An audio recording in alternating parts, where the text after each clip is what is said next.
அனைவருக்கும் காலை இனிய வணக்கங்கள். இப்பொழுது இன்று ஒரு சோதிட தகவல். அதாவது நம்ம பிருகுநந்தி நாடியில் லக்கண சென்சிட்டிவ் பாயிண்ட் எடுத்து அந்த பாயிண்டில் கிரகங்கள் வரும்போது கோச்சாரத்திலோ அப்படியல்ல தன்னுடைய லக்கணத்தின் அடிப்படையில் திசை புத்தியிலோ அந்த சென்சிட்டிவ் பாயிண்டில் வரும்போது அதோடைய காரகங்களும் ஆதிபத்தியங்களும் அந்த டைங்களில் வேலை செய்யும் என்பது ஒரு பாடம். அதே போல் பாருங்கள், 9 கிரகங்களுக்குமே சென்சிட்டிவ் பாயிண்ட் எடுத்திருக்கிறார் சித்தர்கள். இந்த 9 பாயிண்ட்டுக்கும் 4 நட்சத்திரத்துக்கு மேல் வராது. 2 ராசிகள் வரும், இல்லை 4 ராசிகள் வரும். அதுக்கு மேலே அது போகாது. சுற்றி சுற்றி அதுக்குள்ளே தான் வரும்.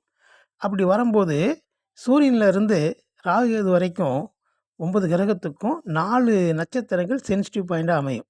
இந்த கிரகத்துடைய பதிவேடுகள் எல்லாம் அந்த 4 நட்சத்திரங்கள் பதிஞ்சிருக்கும். இந்த கணக்கை பார்ப்பதற்கு ரொம்ப இலகுவான ஒரு கால்குலேஷன் குருகுலம் மூலமாக கிடைத்து நமக்கு குருமாலம் மூலமாக கிடைத்திருக்கின்றது. இந்த கணக்கை நீங்கள் எந்த புஸ்தகத்திலேயோ இல்லை வேறொரு பாடசாலைகளிலோ நீங்கள் அது அறிந்து கொள்ள முடியாது. குருகுலம் மூலமாக வந்த குருமாலகம் மூலமாக தான் இது தெரிந்து கொள்ள முடியும். அப்படி தெரிந்து கொண்ட ஒரு சின்ன ஒரு கால்குலேஷன் தான், கஷ்டமே கிடையாது. இப்போ எப்படின்னா உங்கள் சூத்திரத்தை சொல்லுங்கள். கால்குலேஷனை நீங்கள் முறைப்படி தான் கற்றுக்கொள்ள வேண்டும்.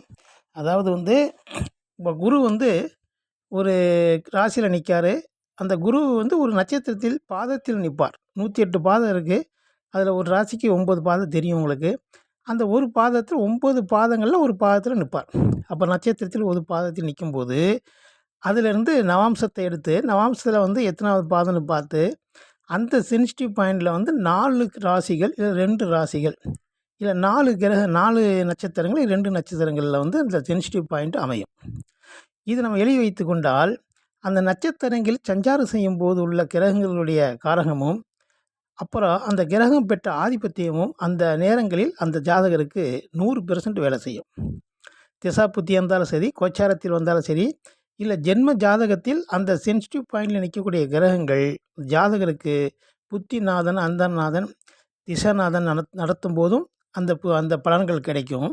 கோச்சாரத்தில் வரும்போதும் அந்த பலன் கிடைக்கும். குறிப்பாக ஒரு குரு ஒரு ஒரு நட்சத்திரத்தில் சென்சிட்டிவ் நட்சத்திரம் ஒன்று கிடைச்சிருக்கிறதுக்கு, அந்த குருவுடைய நட்சத்திரம் ஒரு சென்சிட்டிவ் நட்சத்திரம்.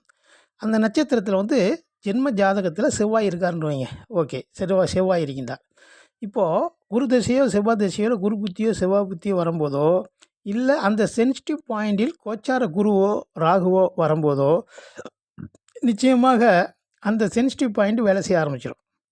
இப்போ குரு வரும்போது இல்லை செவ்வாய் அந்த இடத்துல சென்சிட்டிவ் பாயிண்ட் வரும்போது அவர் செவ்வாய்க்குரிய காரகமான நிலங்கள், வீடு, மண்டு மனைகள், வாகனங்கள், அது மாதிரி இந்த மாதிரி டைங்களில் வீடு கட்டுவதற்கு, மண்டு மனை வாங்குவதற்குள்ள வாய்ப்புகள் அவரே இயங்குவார். நம்ம சொல்ல வேணால், தன்னால் இயக்கங்களும் அந்த நிகழ்ச்சிகளும் அவர் முன்னாடி நிற்கும். அந்த நிகழ்ச்சி தான் நடக்கும். இப்படி கண்டுபிடிச்சிடலாம். அதே மாதிரி அந்த செவ்வாயுடைய ராகு சேர்ந்து ஒரு சென்சிட்டிவ் பாயிண்டில் கோச்சாரத்திலையோ திசை புத்தியிலையோ நடக்கும்போது அவருக்கு ஒரு வகையான பாதிப்புகள் வர வாய்ப்பு இருக்குது.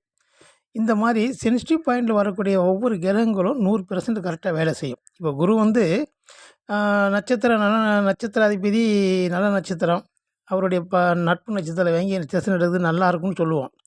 அது மாதிரி குரு 5ஆம் பார்வையாக பார்க்குறாருன்னா அந்த ராசி ஃபுல்லாகவே பார்க்க மாட்டார்.